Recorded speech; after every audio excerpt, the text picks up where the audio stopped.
महाराज जी हम मांस नहीं खाते, और हमारे कोई मित्र हो हम उनको अगर सलाह देते हैं कि नहीं खाना चाहिए, महाराज जी ने हमको समझाया, इनमें भी दया हम कीजिए, तो वो कहते हैं कि अगर हम इनको छोड़ देंगे तो सृष्टि में जो है जीव जंतु ही भर जाएंगे, इंसान का नहीं, ऐसा इनका भक्षण नहीं, उनको सृष्टि विनाश करने का मालिक नहीं बनाया, सृष्टि का लय करने वाले भगवान शंकर है। हमारे पास डिपार्टमेंट है, वो डिपार्टमेंट में रहे। कहते हैं कि आप शाकाहारी लोगों के लिए सब्जी इसीलिए है कि हम मांसाहारी लोग हैं, तो तुम चल रहे हो जैसे सत्य और झूठ, अंधेरा और उजाला, ऐसे ही। तो बढ़िया है, तर्क उनका बढ़िया है। तो उनके लिए नरक भी बना है, उनके लिए विपत्ति भी बनी है। और फिर गाड़ी में जलेंगे, पहले आग लगेगी और गेट खुलने वाले जो लॉकर वो पहले नष्ट होगा, क्योंकि कोई खोल ना सके। और फिर चिल्लाते हाँ वही है, वो जो मेव मेव कर रहे थे ना, काटा था, जलाया था, ऐसे उल्टा पैर बांध दिए, नीचे आग लगाए हैं। अब भगवान तुम्हें एसी कार में आग लगा करके पधराएंगे, तो ये भी दंड है। तैयार रहो इसके लिए, पक्का तैयार रहो। अगर आप पापाचरण करते हैं तो इसी जन्म में तुमको पता चल जाएगा कि तुम्हारा परिणाम क्या होगा। ऐसा आज तक कोई पापी नहीं देखा कि ऐसे करके गया हो मृत्यु लेख से। रावण जैसे धूल धूसरित हो गए,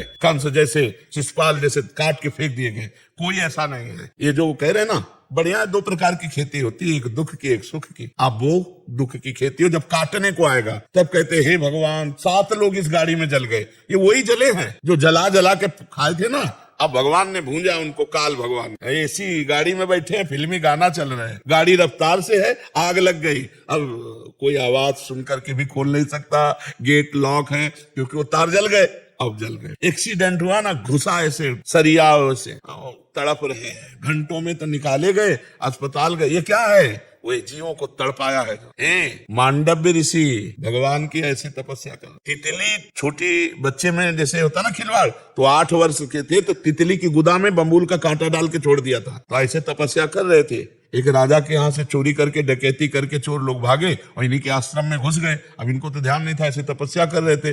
राज कर्मचारी आए, बोले बाबा जी का नाटक करता है और चोरी करवाता है, उनको भी बांध ले गए। राजा ने कहा सब इन चोरों को सूली की सजा दे। उस समय सूली की सजा का मतलब भाले जैसा एक खड़ा है, इधर उधर खंबे, और उस खंबे से चढ़ के उसके गुदा द्वार में ऐसे छोड़ दिया जाता है। और वो इतना गया, वो तड़प तड़प के बहुत बुरी तरह की मौत, क्योंकि उससे तुरंत मौत थोड़ी होती। अब सूली की सजा दी गई तो सब जो अपराधी थे वो तो मर गए। मांडव ऋषि पद्मासन लगा के बैठ गए। इसके बाद जब दूसरे अपराधियों को दंड देने के लिए, टांगने के लिए आने की बात हुई, तो वहां कहा कि सब तो मर गए, लेकिन एक महात्मा है पद्मासन लगा बैठा है। राजा आए, हाथ जोड़े, महाराज मुझे नहीं, बोले हम तुम्हें दंड नहीं देंगे, हम सीधे यमराज को दंड देंगे, क्योंकि वो न्यायाधीश है ना। हमारी सूली निकला दो। लाख प्रयास किया गया, सूली नहीं निकली, काट दी गई। महाभारत में भगवान व्यास देव जी, अणिमांडव्य ऋषि नाम पड़ा उनका, वो सीधे गए धर्मराज के पास। धर्मराज से कहा महाराज ये कोई न्याय है? मुझे याद नहीं कि मैंने कोई पाप किया इस जन्म में, वो हमारे गुदा में सूली डालकर काट दी गई। उनका नाराज मत होना, आपका ही कर्म है इसी जन्म का। 8 वर्ष की अवस्था में तितली की गुदा में कांटा डाल के बम्बूल का छोड़ दिया, तो तुम्हारी गुदा में सूली कटवानी पड़ी। तो उन्होंने कहा ये तो गलत है, 8 वर्ष के बच्चे को क्या ज्ञान। तो मैं नियम रखता हूं कि 14 वर्ष तक के बच्चे का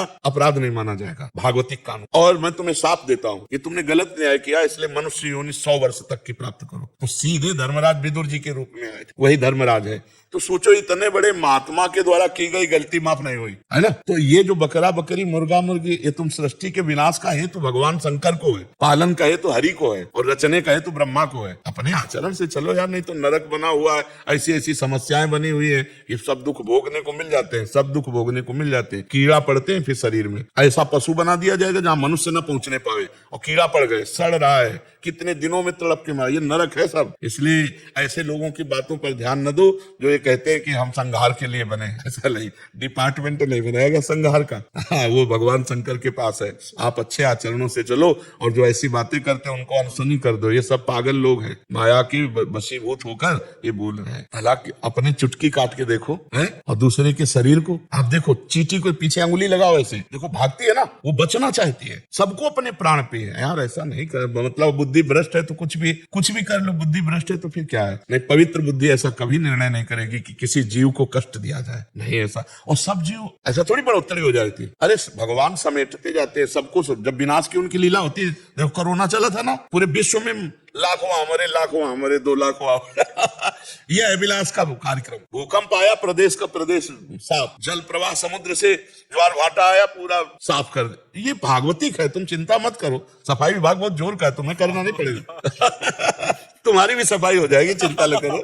बहुत बड़ा विनाशकारी भगवान की बहुत लीलाएं हैं। देखो अब जरा सी बात छिड़ गई तो आजकल गोलियों वाला तो है नहीं, मिसाइल वाला है, पूरा नगर का नगर विध्वंस हो जाता है, नहीं हो जाता है? ऐसे ऐसे अस्त्र हैं कि पूरे देश के देश को उड़ा दे। तो भैया विनाश विभाग है, जब विनाश विभाग चलेगा तो अपने आप विनाश करता चला जाए। आप धर्म से चलो, आप जीवों पर दया करो, आप अच्छे पदार्थ पाओ। किसी का मांस, कैसे गंदे लोग हैं जो दूसरे का मांस खाने में अपने को मतलब सुख समझते हैं। बात सुन के उल्टी हो जाए, किसी के अंग खाने, मांस खाना, पर वो बुद्धि भ्रष्ट है तो उनको अच्छा लगता है। तो आप लोग सत्संगी, आप लोग ना पाइए, अच्छे मार्ग में चलिए, किसी माता बहन की तरफ गंदी दृष्टि मत रखिए।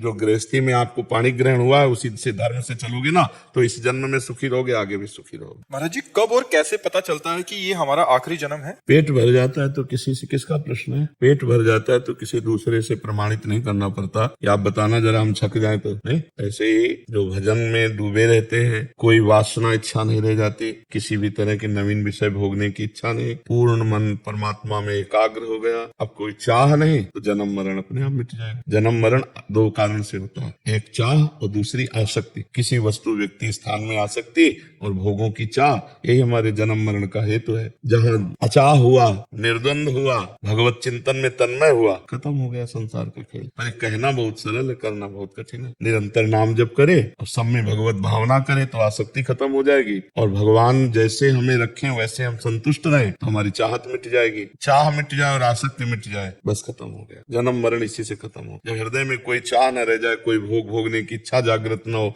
कोई मान प्रतिष्ठा पद आदि की चाह न हो, तो वही भगवान की प्राप्ति के योग्य हृदय हो जाता है। पर इसके लिए बहुत साधन करना पड़ता है, कोई ऐसा थोड़ी कि ऐसे हो जाएगा। हाँ, ब्रह्मचर्य से रहना, नाम जप करना, पवित्र आहार, पवित्र शास्त्रों का स्वाध्याय, सबके प्रति परोपकार की भावना, तब कहीं जाकर वृत्तियां आती हैं। इसीलिए लोग सत्य मार्ग से लुढ़क करके फिर पाखंड और दंभ में चले जाते हैं, क्योंकि ये चढ़ाई है, इसमें सब इंद्रियों को रोकना है। तो इंद्रियों को रोकना तो बहुत कठिन होता है। जो कामना हुई उसको दबा दो, सोई वीर हो जाओगे, महान वीर हो जाओगे। पर वो हमको दबा देती है कामनाएं। ऐसा लगता है तभी शांति मिलेगी जब जो हमारे मन में इच्छा है उसकी पूर्ति हो जाए। और भगवान कहते हैं त्यागात शांति निरंतरम, इच्छाओं के त्याग से शांति मिलेगी। हम समझते हैं कि हमारी इच्छाओं की पूर्ति हो जाए तो शांति मिलेगी, इसीलिए इच्छाएं ही हमें जन्म मरण देने वाली हैं। भोगाशक्ति, शरीराशक्ति, लोकाशक्ति, धन आसक्ति, ये सब आसक्तियां भरी हुई है। भगवान स्वयं कहते हैं इन सब की आसक्तियों को बटोर कर मेरे चरणों में लगा दो, मुझे प्राप्त हो गए। जननी जनक बंधु सुत धारा, तनु धन धाम सुहृद परिवारा, सबकी ममता ताग बटोरी, मम पद मन ही बांध भर। समदर्शी इच्छा कछु नाही, हर्ष शोक भय नहीं मन माही, अस सज्जन मम उर्बस कैसे, लोभी हृदय बसो धन जैसे। हो गया भगवत प्राप्त। भगवान उसके हृदय में प्रकाशित हो जाते हैं, जो सब आसक्ति और ममता को भगवान के चरणों में। पर है बच्चा बहुत कठिन, कह देना, प्रवचन कर लेना सरल है और प्रवचन सुन लेना सरल है, लेकिन प्रवचन पे चल देना यही कठिन। जो चला सो पहुंचा, जो चला नहीं तो केवल आप हमारी बात सुनकर दूसरों को सुना दोगे तो ये लगेगा कि आप बहुत धार्मिक हैं, आप बहुत ज्ञानी हैं, लेकिन आपको कुछ स्थिति नहीं होगी। तो प्राय पढ़ करके सुना देना या सुनकर सुना देना, इन दोनों बातों से स्थिति नहीं मिलती। पढ़ करके जो सुना है उस पे चल दो। श्रोता सोई परम सुजान, सुनत चित रति करे। सुनते ही उस बात पे चल दिए और खूब भजन, अच्छे आचरण, भगवान से प्रार्थना, तो भगवान हमें स्थिति दे। अचाह स्थिति, अब कोई चाह चाही न चाही कबहु कछु,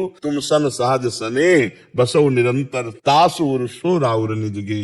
जिसे कोई चाह नहीं है तो उसका भगवान से सहज प्रेम हो जाता है, और जहाँ भगवान से सहज प्रेम हुआ तो भगवान उसके हृदय में आकर ऐसे बस जाते जैसे कोई अपने घर में आके, निज गेव अपने घर में। तो बस अचाह और आसक्ति रहित होने के लिए शास्त्रों का स्वाध्याय, सत्संग और नाम जप। नाम जप नहीं करेगा तो फिर कुछ काम नहीं आएगा। नाम जप बहुत जरूरी, खूब नाम जप करो, वो स्थिति होती है अचाह अनासक्त, तो अपने आप अनुभव में आ जाता है मेरा आखिरी जन्म है। ऐसा थोड़ी होता है कि अनुभव नहीं होता, अपने को अनुभव हो जाता है, हमारा काम हो गया, हमारी जीवन मुक्त स्थिति आ गई, वो अपने आप अनुभव में आ जाता है जी। और जैसे किसी की परीक्षा भी ली गई ना कि जीवन मुक्त है कि नहीं, तो बस चाह वाली बात और आसक्ति वाली बात देखी गई। एक बार श्री भगवान परमहंस सुखदेव जी महाराज जब ब्रह्म तत्व का अनुभव हुआ, जो जन्म मरण का नाश करने वाला है, तो अपने पिता श्री कृष्ण द्वैपायन के पास गए और कहा, प्रभु जो मुझे स्थिति प्राप्त है क्या यही स्थिति जीवन मुक्ति स्थिति है? तो उनका ये बात जनक जी के पास जाओ, वो तुम्हें बताएंगे। तो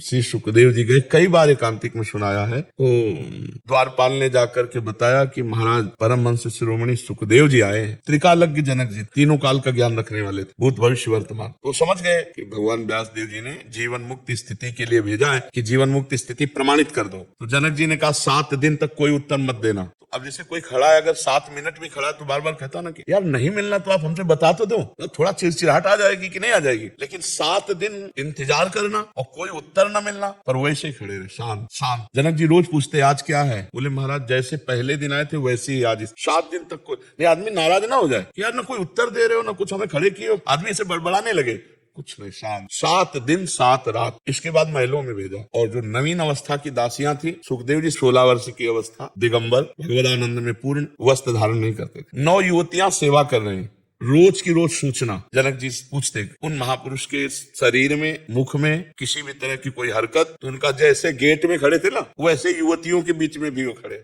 7 दिन 7 रात्रि युवतियां सेवा में रही। देखा ना आसक्ति और ना कोई चाह। जनक जी आए और आरती उतारी और कहा आप जीवन मुक्त हैं, पूर्ण है। ये अचाह और अनासक्त ही जीवन है।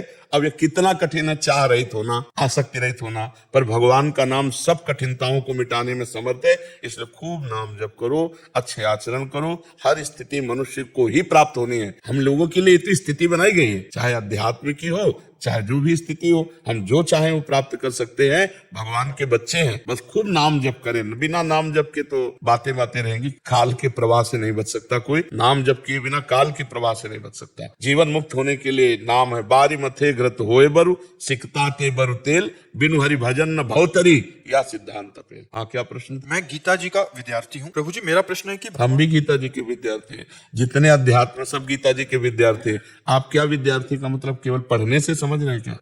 मैं उनको गुरु मानता हूँ अपने, कोई भी गीता जी को। तो आप गीता जी की शरण में हैं। हाँ बताओ। महाराज जी 18वें अध्याय में प्रभु जी ने कहा है कि तू कर्म स्वभाव से मेरी प्राप्ति करेगा और शांति को प्राप्त होगा। और प्रभु जी अगर हम आपको या अपने आदर्शों को भी देखें तो सभी ने स्वाभाविक कर्म किए। प्रभु जी मैं अपना स्वाभाविक कर्म कैसे पहचानूं? और जब भी मैं कर्म देखो करता हूं, वहाँ स्वाभाविक कर्म का तात्पर्य 3 गुणों से, स्वभाव से नहीं। अभी हम 3 गुणों के स्वभाव में चल रहे हैं। त्रिगुण विषया वेदा, निस्त्रिगुण भवार्जुन। भगवान गीता जी में तो बोले स्वाभाविक का मतलब होता है जैसे अर्जुन जी क्षत्रिय कुल में जन्म हुए, तो भगवान ने संधि कराने की चेष्टा की, लेकिन दुर्योधन बिल्कुल राजी नहीं हुआ। अब स्वाभाविक युद्ध आ गया ना, शास्त्र धर्म के अनुसार स्वाभाविक आ गया ना। प्रयास किया, असफल रहे, संधि नहीं हुई। वो कहे भगवान ने कहा कि भाई 12 वर्ष का वनवास, 1 वर्ष का अज्ञातवास पूरा होने पर पूरा राज्य वापस करने की बात थी, वापस करो। उसने कहा नहीं वापस करूंगा। बोले ऐसा करो आधा आधा, बोले ये नहीं करूंगा। बोले 5 गांव दे दो, बोले नहीं करूंगा। सुई अग्रे न केसवा, सुई की नोक पर नहीं दूंगा। तो भगवान ने कहा फिर अब युद्ध निश्चित। तो ये स्वाभाविक छात्र धर्म है ना, तो छात्र धर्म के अनुसार स्वाभाविक आया ना। अर्जुन जी से कहा यदि तुम हमारी आज्ञा का पालन नहीं करोगे तो तुम्हारा स्वभाव है क्षत्रिय स्वभाव। ये स्वभाव में जब वो निंदा करेंगे ना तो अपने आप इनके गले काटना शुरू कर दोगे। अभी हमारी आज्ञा मान लोगे तो विजय श्री को भी प्राप्त होगे, तुम्हारा यश भी होगा। तो स्वभाव का तात्पर्य 3 गुणों से युक्त नहीं है कि उसके अंदर तमोगुण स्वभाव तो हिंसा पाप कर रहा हो, रजोगुणी स्वभाव है तो व्यभिचार कर रहा है, नाना प्रकार के भोग भोग रहा है। ऐसी बात नहीं है। इस बात को आंतरिक समझना होगा। भागवतिक स्वभाव, धर्ममय स्वभाव जो उसमें लिखा है, धर्ममय स्वभाव, मेरी शरण में रहो, मेरा स्मरण करो और धर्ममय स्वभाव का पालन करो। मामनुस्मर युद्ध च। प्राकृतिक स्वभाव की बात नहीं कि तीनों गुणों से प्रेरित होकर स्वभाव, तो सभी चल रहे, ये तो भगवान को प्राप्त हो जाए। नहीं, धर्म स्वाभाविक। हमारी स्थिति जो हमारा जो धर्म है, जैसे आप किसी के पुत्र हैं, किसी के भाई हैं, आगे चलकर किसी के पिता बनेंगे, किसी के पति बनेंगे, ये सब धर्म है। इनका स्वाभाविक रूप से पालन करना चाहिए। तो वो ये तमोगुण रजोगुण इनके स्वभाव की बात नहीं कही। हमारा कारण शरीर 3 गुणों से बना हुआ है, इसी स्वभाव को तो बदलना है। धार्मिक स्वभाव, भागवतिक स्वभाव, धर्म पालन करने वाला स्वभाव, भागवतिक स्वभाव, तभी भगवान की प्राप्त। समझ पा रहे हैं आप? प्राकृतिक गुणों के स्वभाव से नहीं तो सब प्राप्त ना हो जाए। सब चल तो अपने अपने स्वभाव से रहे ना, नहीं चल रहे। कालिया ने भगवान से यही प्रार्थना की थी कि मेरे से नाराज मत होना, मेरा स्वभाव रचा गया बहुत वर्षों के बाद बदला लेने तक का। अगर आज हमसे तुम छेड़खानी की तो बहुत वर्षों तक तुम्हारा इंतजार करेंगे, फिर बदला लेंगे। बोले प्रभु ये स्वभाव आपने ही रचा है हमारा। तो ये जो मायाकृत स्वभाव है, इसको बदलना होगा साधना के द्वारा। और धार्मिक स्वभाव, भागवतिक स्वभाव से भगवत प्राप्ति होगी, त्रिगुणात्मिका माया के स्वभाव से नहीं। ठीक समझ रहे आप? कोई भी नशा न करो, किसी भी माता बहन की तरफ गंदी दृष्टि न करो, अपने जो व्यापार नौकरी करते हो अपने सत्यता से ईमानदारी से करो और भगवान का नाम जप करो, इसी से सबका मंगल हो जाएगा। सब शास्त्रों को पढ़ नहीं पाओगे, सबका सार समझ नहीं पाओगे। हम जीवन भर शास्त्र इसी में बिल्कुल सब शास्त्रों की सार समझ लो बात। भगवान का नाम जप करते हुए किसी का अमंगल न हो, अहित न हो, कोई नशा मत करो, कोई मान सम्मान मत पाओ और ये गंदी बातें नहीं, तो आप मनुष्य रूप में साक्षात देवता हैं। बस चूक न करना। इतनी बातें तो सरल भाषा में समझ ही रहे हो। हम कह रहे हैं मांस मत खाओ, शराब मत पियो, पराई माता बहनों की तरफ गंदी दृष्टि मत दो और दूसरों का उपकार करते हुए, परिवार का पोषण करते हुए धर्म में चलो। जो जहां हो, किसान हो तो धर्म से चलो, व्यापारी हो तो, पदाधिकारी हो तो अपने पद का लोभ न करो, अभिमान मत करो। बस इसी से भगवत प्राप्ति हो जाएगी। जब हम गलत दिशा में चलते हैं तो फिर बात गड़बड़ हो जाती है। और हम अभी तक तो दिशा ही नहीं जानते रहे। अगर सत्संग न हो तो दिशा ही कहीं पता नहीं कि हम किधर चले। अब बड़े भाग्य से सत्संग मिल गया, बड़े भाग पाइप सत्संगा विनय प्रयास होए भवभंगा, तो कुछ तो आप में परिवर्तित होना चाहिए कि आप सत्संगी हो, आप साधु संगी हो, तो आप में कुछ विशेषता होनी चाहिए। वो यही कि गलत आचरण भूल न दे कुमारक पाऊं। हमारे पास में भोग है, अगर धर्म विरुद्ध है तो माख भी नहीं देंगे। ऐसे ही होते सत्संगी। तो यार भगवान की कृपा से मिले हो तो कम से कम इतना धारण कर लेना, कोई नशा मत करना, गंदे आचरण मत करना और जितना बन सके उतना भगवान का नाम जप करना। सब प्रश्नों का इसी में समाधान हो जाएगा। अच्छे आचरण करने वाले को आशीर्वाद मांगने की जरूरत नहीं होती और बुरे आचरण करने वाला चाहे जहां चला जाए, चाहे जो आशीर्वाद दे दे।